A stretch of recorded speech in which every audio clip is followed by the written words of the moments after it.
දවසේ සිතුවිල්ලේ දේව වචනය සමග එකතු වන ඔබ සැමට ආශිර්වාදමත් සුබ දවසක් වේවා. අද දින දවසේ සිතුවිල්ලේ තේමාව පළමුව ගින්න, දෙවනුව වර්ෂාව දෙන ස්වාමින් වහන්සේ. අද දින දවසේ සිතුවිල්ලේ බයිබල් පදය 1 රාජාවලිය 18 වන පරිච්ඡේදයේ 38 වන පදය. එවිට ස්වාමින් වහන්සේ වෙතින් ගිනි බැස, පූජාවත්, දරත්, ගලුත්, දූලිත් දවා අගලේ වතුරත් වේලවා දැම්මේය. ආමේන්. අද දවසේ මෙනෙහි කිරීම. සෙනෙහවන්ත කිතුණුවෙනි. ලූක් 12 වන පරිච්ඡේදයේ 49 වන පදයේ පවසන්නේ පොළව මතුයේ ගිනිලන්ට ආවෙමි. එය දැන්ටම ඇවිලා තිබේ නම් මම කොපමණ කැමති වෙම්ද කියා යේසුස් සමිඳුන් කීසේක. එබැවින් කිතුණුවෙනි, ඔබගේ හදවත නම් පූජාසනයේ ඇවිලෙන සුද්ධාත්මයන්ගේ ගින්න ගැන මෙහිදී යේසුස් සමිඳුන් දෙසූසේක. නමුත් පරණ ගිවිසුමේ එලියා අනාගත වක්තුතුමන් ස්වාමින් වහන්සේට යාඥා කළ පසු 1 රාජාවලිය 17 වන පරිච්ඡේදයේ පළවන පදයේ සඳහන් වන්නේ වසර 3ක කාලයක් සමහරියේ වර්ෂාව නොමැතිව මහත් නියඟයක් විය. 1 රාජාවලිය 18 වන පරිච්ඡේදයේ 19 වන පදය හා 20 වන පදයේ පවසන්නේ එබැවින් සමාරියා දේශයට වර්ෂාව ලබා දෙන බව දෙවදුන් එලියාට කිව්සේක. එම නිසා දෙවි සමිඳුන්ගේ නියමය පරිදි එලියා අහබ් රජතුමා ලවා කර්මෙල් කන්ද අසලට බාල්ගේ ප්‍රපේතවරුන් සහ සමාරියේ සෙනග රැස් කළේය. එබැවින් ඔබ නොකළ බේවා. කිතුණුවෙනි, ඉන්පසු එදා එලියා තුමා ඒ සෙනගට නුඹලා අදහන දෙවි කෙනෙක් සිටී නම් අහසින් ගින්න බස්සවන්නේයයි කීවේය. 1 රාජාවලිය 18 වන පරිච්ඡේදයේ 21 වන පදයේ සිට 24 වන පදය දක්වා පවසන්නේ තවද මම විශ්වාස කරන ස්වාමින් වහන්සේට කියා අහසින් ගින්න බස්සවන්නම් යයි කීවේය.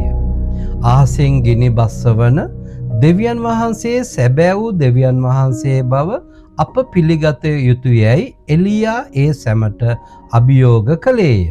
කිතුණුවෙනි, 1 රාජාවලිය 18 වන පරිච්ඡේදයේ 37 වන පදයේ සිට 39 වන පදවල පවසන්නේ ක්‍රියා රහිත අජීවී වූ බාල් නම් දෙවියන්ට උදෑසන සිට සවස් වනතුරු බාල්ගේ ප්‍රපේතවරු හා ඔවුන්ගේ සෙනග මොර ගැසුවද ඉන් පලක් නොවීය. ජීවමාන දෙව්දුන් එලියාට පිළිතුරු දී ගින්න පූජාසනය වෙත බස්සවා සැබෑ දෙවිදුන් බව ඔප්පු කළසේක. එසේම දෙවි සමිදානෝ ගින්න පමණක් නොව වර්ෂාවත් එවීය. කිතුණුවෙනි, ඔබගේ හිඟකම, ප්‍රශ්න, ප්‍රීඩා ගැන නොසිතා 1 රාජාවලිය 18 වන පරිච්ඡේදයේ පරිදි සුද්ධාත්ම ආලේපයේ ගින්න ඉල්ලා මුළු සිතින් යාඥා කරන්න. එවිට ඔබගේ හදවත නැමැති පූජාසනය වෙතට බලවත් වූ සුද්ධාත්ම ගින්න දෙවදුන් වගුරුවන සේක. ඔබගේ ජීවිතයේ නියම ඍතුවේදී ස්වාමින් වහන්සේ ආශිර්වාදයේ වර්ෂාවද වස්වන සේක. අදත් දෙවි පියාණන්ගේ මහිමාන්විත බලය සුද්ධාත්ම ගින්න ඔබගේ හදවතට වගුරුවා ගනිමින් ආශිර්වාද අත්දකින්න. අද දවසේ අභියෝගය. ඔබත් මේ මොහොතේ සුද්ධාත්මයන් වහන්සේගේ ගින්න ඔබගේ හදවතට වගුරුවා ගන්න සූදානම්ද? එසේනම් ඔබගේ පූජාසනය වූ ඔබගේ හදවතට මේ මොහොතේම සුද්ධාත්මයන් වහන්සේට ආර්දනා කරන්න. ඔබගේ ජීවිතය තුළ ඇති අයුතුකම්, පාපයන් උන්වහන්සේට බාර කර උන්වහන්සේගේ ගින්නෙන් දවා විනාශ කරන්න කියා ඔබ මේ මොහොතේ ඉල්ලන්න. එසේම උන්වහන්සේගේ ආශිර්වාදයේ වර්ෂාව ඔබ වෙතට වස්සවා ඔබට ආශිර්වාද කරන්න කියා ඉල්ලන්න.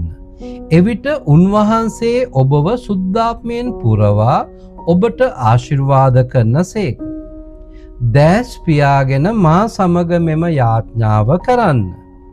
මාගේ යේසුනි, ඔබ වහන්සේගේ සුද්ධාත්මයන් වහන්සේගේ ගින්න මාගේ හදවත නැමැති පූජාසනය වෙතට වගුරුව මැනව.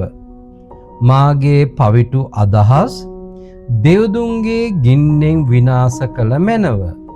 මාගේ ජීවිතයට ආශිර්වාදයේ වර්ෂාව වස්සවා ආශිර්වාද කළ මැනව. යේසුස් වහන්සේගේ නාමයෙන් ආමේන්. අද දින බයිබල් පොරොන්දු පදය යෝවෙල් දෙවන පරිච්ඡේදයේ 28 වන පදය. මාංශමය වූ සියල්ලන් කෙරෙහි මගේ ආත්මය වගුරුවන්නෙමි. ආමේන්. දවසේ සුබ පැතීම. යේසුස් ක්‍රිස්තුස් වහන්සේගේ නාමයෙන් සුද්ධාත්ම බලයෙන් පූර්ණ වන්නා වූ ඔබටත් ඔබගේ පවුලේ සියලු දෙනාටත් සුබම සුබ දවසක් වේවා. ඔබ සියලුම දෙනාට යේසු පිහිටයි. ඔබ අහුම්කන් දුන්නා වූ දවසේ සිටුවිල්ල වචනය ආශිර්වාදමත් වචනයක් වෙන්න ඇතයි අප විශ්වාස කරමු.